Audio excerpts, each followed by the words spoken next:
June 27, 1976 flight 139 ఏదైతే air France కి సంబంధించిన ఫ్లైట్ ఉందో అది ఇజ్రాయెల్ నుంచి ప్యారిస్ కి వెళ్తుంది. ఎప్పట్లాగే నార్మల్ గానే టేక్ ఆఫ్ అయింది. అందులో దాదాపు 248 ప్యాసింజర్స్ ఉన్నారు.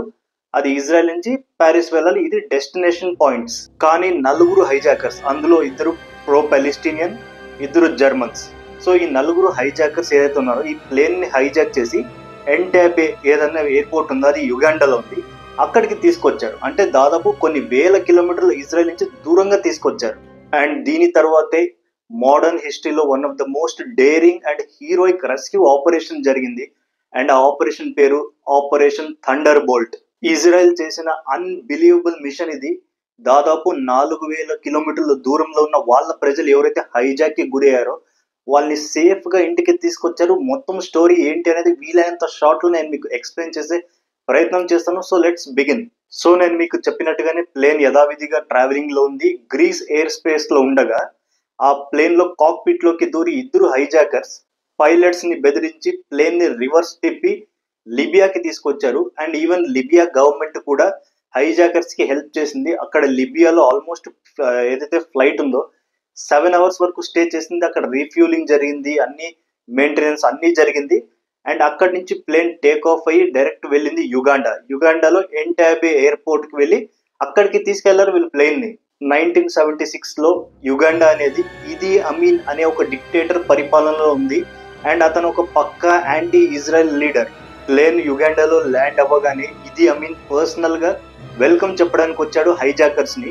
And at the same time ఇదీ అమీన్ ఎవరైతే హాస్టేజెస్ ఉన్నారో వాళ్ళని చూసి స్మైల్ చేశాడు, హ్యాండ్ వేవ్ చేశాడు, ఏదో కాపాడడానికి వచ్చినట్టు. But fact of the matter ఏంటి అంటే తను సీక్రెట్ గా హైజాకర్స్ కి ఓపెన్ గా సపోర్ట్ ఇస్తున్నాడు తెర వెనుక. వెంటనే ప్యాసింజర్స్ అందరినీ బలవంతంగా ప్లేన్ నుండి బయటకు తీసుకొచ్చి అదే ఎయిర్పోర్ట్ లో ఉన్న ఒక ఓల్డ్ టెర్మినల్ బిల్డింగ్ లోకి తీసుకెళ్లారు. చుట్టూ ఏమో వెపన్స్ తో హైజాకర్స్ కాపలా కాస్తున్నారు. అండ్ అక్కడే ఆడవాళ్ళు కావచ్చు, పిల్లలు కావచ్చు, వీళ్ళు భయంతో ఏడుస్తూ ఉన్నారు. అసలు ఈ హైజాకర్స్ డిమాండ్ ఏంటి అంటే 53 మంది ప్రో పాలెస్టీనియన్స్ ని ఎవరైతే ఇజ్రాయెల్ కావచ్చు వివిధ కంట్రీస్ అరెస్ట్ చేసి జైల్లో పెట్టారో వాళ్ళని రిలీజ్ చేయాలి, అప్పుడే మేము ఈ ప్రిజనర్స్ ని రిలీజ్ చేస్తామనే డిమాండ్ పెట్టింది ఇజ్రాయెల్ గవర్నమెంట్ దగ్గర. అండ్ దీని తర్వాత వీళ్ళు ఏదైతే స్టెప్ తీసుకున్నారో ఇజ్రాయలీస్ ని ఒకవైపు ప్యాసింజర్స్ ని సపరేట్ చేశారు. అట్ ద సేమ్ టైం మిగతా యూరోపియన్స్ కావచ్చు వీళ్ళందరినీ సపరేట్ చేశారు. ఇక్కడే ఇజ్రాయెల్ వాళ్ళకి ఇంకా టెన్షన్ పెరిగింది. ఎందుకు మమ్మల్ని ఒకటే సపరేట్ చేశారు, ఏం జరుగుతుంది నెక్స్ట్ అనే టెన్షన్ క్లియర్ గా వాళ్ళ ఫేస్ లో కనిపించడం మొదలైంది. జూన్ 29 నాటికి ఎవరైతే నాన్ ఇజ్రాయలీస్ ఉన్నారో ప్యాసింజర్స్ వాళ్ళందరినీ హైజాకర్స్ వదిలేశారు. ఎందుకు అంటే వీళ్ళు హైజాకర్స్ కి థ్రెట్ ఉన్నిందనమాట. ఎవరి నుంచి? యూరోపియన్ కంట్రీస్ నుంచి. ఎందుకంటే యూరోపియన్ కంట్రీస్ అందరు కనుక కలిసి ఏదైనా అటాక్ చేస్తే ఎలాగానే భయపడ్డారు. అందుకే ఈ ఎవరైతే నాన్ ఇజ్రాయలీస్ ఉన్నారో వీళ్ళందరినీ పంపించేసి కేవలం ఇజ్రాయలీస్ ని పెట్టుకుంటే అప్పుడు మిగతా కంట్రీస్ నుంచి ఇజ్రాయెల్ కి పెద్దగా సపోర్ట్ ఉండదు కదా అనే ఉద్దేశంతో మొత్తం నాన్ ఇజ్రాయలీస్ ని పంపించేశారు. ఇప్పుడు ఉన్న హోస్టేజెస్ ఏమో 106 మెంబర్స్. ఇటు టైం ఏమో అయిపోతూ ఉంది. వీళ్ళేమో హోస్టేజెస్ ఇజ్రాయెల్ గవర్నమెంట్ ని పదే పదే అడుగుతున్నారు మళ్ళీ మీరు ఏం డెసిషన్ తీసుకున్నారు అని. ఇజ్రాయెల్ గవర్నమెంట్ నుంచి వచ్చిన ఫస్ట్ రెస్పాన్స్ ఏంటి అంటే ఎస్ మేము ప్రో పాలెస్టీనియన్ ప్రిజనర్స్ ఎవరైతే ఉన్నారో వాళ్ళు మేము రిలీజ్ చేస్తాము అన్నారు. కానీ యాక్చువల్ గా ఇజ్రాయెల్ కి రిలీజ్ చేసే ఉద్దేశమే లేదు. ఇజ్రాయెల్ లో ప్రైమ్ మినిస్టర్ కావచ్చు, డిఫెన్స్ మినిస్టర్, అలాగే ఇంటెలిజెన్స్ ఏజెన్సీస్ ఉంటారు కదా వాళ్ళ ఆఫీషియల్స్ వీళ్ళంతా ఒక సమావేశం ఏర్పాటు చేశారు. అండ్ వీళ్ళ ముందు 2 చాయిస్ ఉన్నాయి. ఒకటి ఉగ్రవాదులతో సంప్రదించడం, చర్చలు జరపడం, లేదా 2 ఫైట్ బ్యాక్ చేయడం. అండ్ ఇజ్రాయెల్ కు ఒక లాంగ్ స్టాండింగ్ పాలసీ ఉంది. అది ఏంటి అంటే ఉగ్రవాదులతో ఎప్పటికీ చర్చలు అనేవి జరగవు అని. కానీ ఇక్కడేమో సిచ్యువేషన్ చాలా సీరియస్. ఇన్నోసెంట్ ఆడవాళ్ళు కావచ్చు, చిన్నపిల్లలు కావచ్చు, వీళ్ళందరూ ప్రాణాలు చాలా అంటే చాలా హై రిస్క్ లో ఉన్నాయి. అండ్ కొంచెం అటు ఇటు అయినా ఇజ్రాయెల్ గవర్నమెంట్ కి లోకల్ గా చాలా పెద్ద సెట్ బ్యాక్ రావచ్చు. చాలా high pressure, high tension moment ఇది ఇజ్రాయెల్ గవర్నమెంట్ కి. ఇజ్రాయెల్ ఇంటెలిజెన్స్ రిపోర్ట్ ఏమంటుంది అంటే ప్రైమ్ మినిస్టర్ కి సబ్మిట్ చేశారు. ఆ రిపోర్ట్ లో ఏముందంటే ఇదీ అమీన్ ఎవరైతే యుగాండన్ లీడర్ ఉన్నాడో అతను డైరెక్ట్ గా హైజాకర్స్ కి సపోర్ట్ చేస్తున్నాడు అని. అండ్ యుగాండన్ సోల్జర్స్ ఎవరైతే ఉన్నారో వాళ్ళు దాదాపు 150 మంది ఆ ఓల్డ్ టెర్మినల్ బిల్డింగ్ కి కాపలా కాస్తున్నారు హైజాకర్స్ కి ప్రొటెక్షన్ గా. స్టోరీలోకి వెళ్ళిపోయే ముందు చిన్న రిక్వెస్ట్, ఛానల్ సబ్స్క్రైబ్ చేయండి, అలాగే లైక్ చేయండి. లైక్ చేస్తే రీచ్ ఎక్కువ ఉంటుంది, వ్యూస్ ఎక్కువ వస్తాయి. అలాగే సబ్స్క్రైబ్ కూడా చేయండి, మోటివేషన్ గా ఉంటుంది. అండ్ మనం కథలోకి వెళ్ళిపోదాం.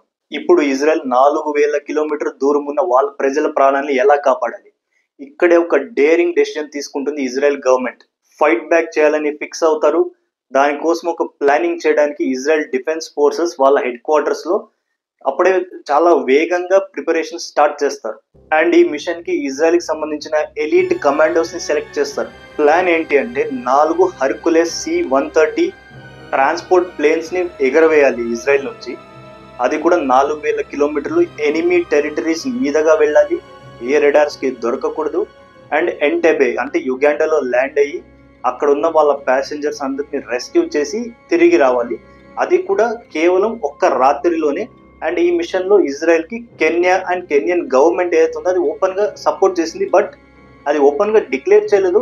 తెర వెనుక కంప్లీట్ ఓవరాల్ గా ఫుల్ సపోర్ట్ ఇచ్చింది canyon government. Israel defence forces ఒక ఫుల్ స్కేల్ మోడల్ క్రియేట్ చేశారు. ఆ ఓల్డ్ టెర్మినల్ బిల్డింగ్ కావచ్చు, ఎంటెబే ఎయిర్పోర్ట్ కావచ్చు, అక్కడికి ఎలా ల్యాండ్ అవ్వాలి, ఏ టైంలో ల్యాండ్ అవుతాము, అక్కడ అయ్యాక ఏం చేయాలి, ఎలా రిటర్న్ రావాలి, ఏ మెజర్స్ తీసుకోవాలి, ప్రతి ఒక్క సెకండ్ ని క్యాల్కులేట్ చేసి ప్లాన్ చేశారు. ఛానల్ సబ్స్క్రైబ్ చేశారు కదా, చేయకపోతే సబ్స్క్రైబ్ చేయండి. స్టోరీలోకి వెళ్ళిపోదాం. ఈ మొత్తం ఆపరేషన్ ని కమాండ్ చేయడానికి లెఫ్టినెంట్ కొలనల్ యోనాథన్ నెతన్యాహుని సెలెక్ట్ చేశారు. ఈ యోనాథన్ నెతన్యాహు ఎవరో కాదు, ఈ రోజు Israel prime minister Benjamin Netanyahu వాళ్ళ ఎల్డర్ బ్రదర్. అండ్ ఈ ఆపరేషన్ పేరు పెట్టడం జరిగింది operation Thunderbolt. July 3rd, 1976 mission start అవుతుంది. 4 Hercules planes Sharm el Sheikh అనే ఒక ఎయిర్పోర్ట్ నుంచి మొదలవుతుంది, టేక్ ఆఫ్ అవుతుంది. అట్ ప్రెసెంట్ అది ఈజిప్ట్ లో ఉంది, కానీ 1976 లో అది ఇజ్రాయెల్ కంట్రోల్లో ఉంది. అండ్ అక్కడి నుంచి రాడార్ కి దొరకకుండా ఉండడానికి రెడ్ సీ మీదుగా చాలా హైట్ తగ్గించి ప్లేన్ ఫ్లై అవుతుంది. చాలా లాంగ్ డిస్టెన్స్, రాడార్ కి దొరకకూడదు అనేది వాళ్ళకి చాలా ఇంపార్టెంట్. ఎందుకంటే చుట్టూరా ఎనిమిది కంట్రీస్ ఉన్నాయి ఇజ్రాయెల్ కి. 7 లాంగ్ అవర్స్ జర్నీ తర్వాత ఎట్టటేళ్లకు ఎంటెబే ఎయిర్పోర్ట్ లో ల్యాండ్ చేస్తారు హెర్క్యులెస్ ప్లేన్ ని. అండ్ అప్పటికే టైం అర్ధరాత్రి 12 దాట వస్తుంది. అంటే డేట్ వచ్చేసి July 4 పడుతుంది. అండ్ ఇక్కడే ఒక జీనియస్ ప్లాన్ ఎగ్జిక్యూట్ చేస్తారు Israeli defence forces. Hercules plane land అవ్వగానే అందులో నుంచి ఒక black colour Mercedes car and అలాగే 2 ల్యాండ్ రోవర్స్ కార్స్ బయటకు వచ్చాయి. ఇక్కడ ఇజ్రాయెల్ వాళ్ళ ప్లాన్ చూడండి. ఆ కార్స్ ఎలాంటివి తీసుకొచ్చారంటే, ఏదైతే ఇదీ అమీన్ యుగాండన్ ప్రెసిడెంట్ ఉన్నాడో అతను ఎలాంటి కలర్ అయితే కారు వాడతాడో, ఏ విధంగా అయితే ఉంటాయి, ఇన్క్లూడింగ్ నంబర్ ప్లేట్ మొత్తం అదే విధంగా తీసుకొచ్చారు. ఎందుకంటే యుగాండన్ సోల్జర్స్ ఎవరైతే ఉన్నారో వాళ్ళని ఎదవల్ని చేయడానికి.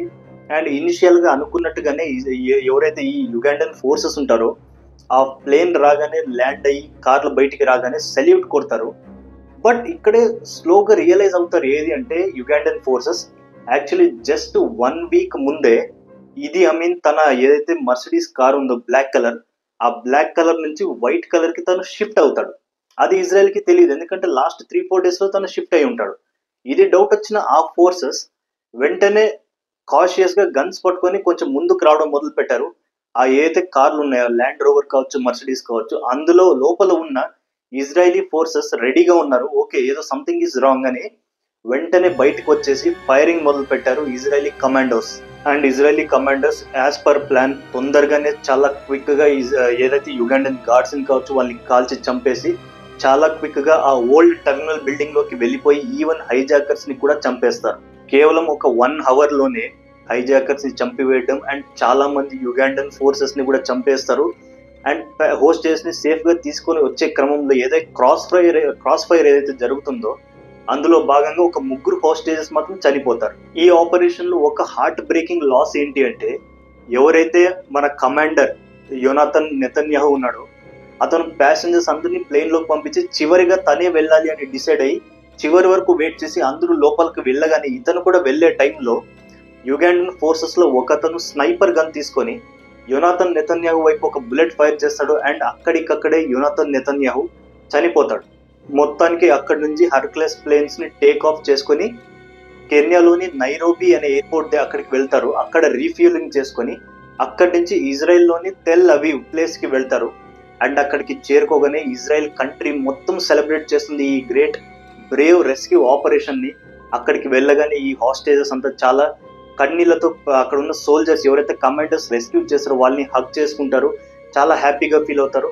అండ్ ప్రపంచం మొత్తం స్టన్ అయి చూసింది ఈ మిషన్ ని. ఇక్కడ మనం గమనించాలి, ఈ హెర్క్యులెస్ ప్లేన్స్ ఇజ్రాయెల్ నుంచి అంటే షర్మ్ ఎల్ షేక్ నుంచి అక్కడి నుంచి టేక్ ఆఫ్ అయ్యి మళ్ళీ ఇజ్రాయెల్ కి రావడానికి less than 24 hours టైం పట్టింది.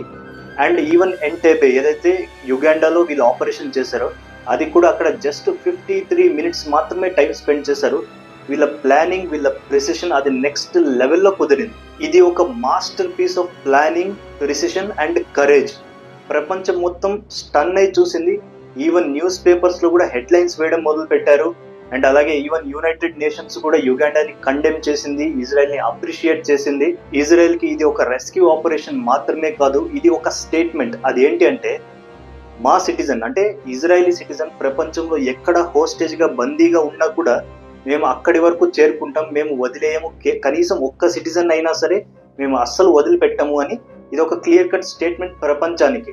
ఆపరేషన్ థండర్ బోల్ట్ ఈ మోడల్ హిస్టరీలో ఏదైతే హోస్టేజ్ రెస్క్యూ మిషన్ అంటామో అందులో ది బెస్ట్ రెస్క్యూ మిషన్ గా మిగిలిపోయింది. అండ్ ఈ మిషన్ మిగతా డిఫెన్స్ ఫోర్సెస్ ఏదైతే ప్రపంచం మొత్తం ఉండే వాళ్ళందరికీ ఒక మోటివేషన్ అండ్ ఒక లెసన్ కూడా. ఇక్కడ వరకు మీరు చూస్తున్నారంటే ఖచ్చితంగా మీకు ఈ కథ నచ్చిందని అనుకుంటున్నాను. ఛానల్ సబ్స్క్రైబ్ చేయండి, లైక్ చేస్తే రీచ్ ఎక్కువ ఉంటుంది, సో లైక్ చేయండి. అలాగే ఈ స్టోరీ మీకు ఎలా అనిపించింది కమెంట్ చేయండి. మీకు ఇంకేదైనా స్టోరీస్ కావాలి అనిపిస్తే రియల్ స్టోరీస్ మీరు కమెంట్ చేయండి, నేను అది మీ దాకా తీసుకొస్తాను. Until then thank you.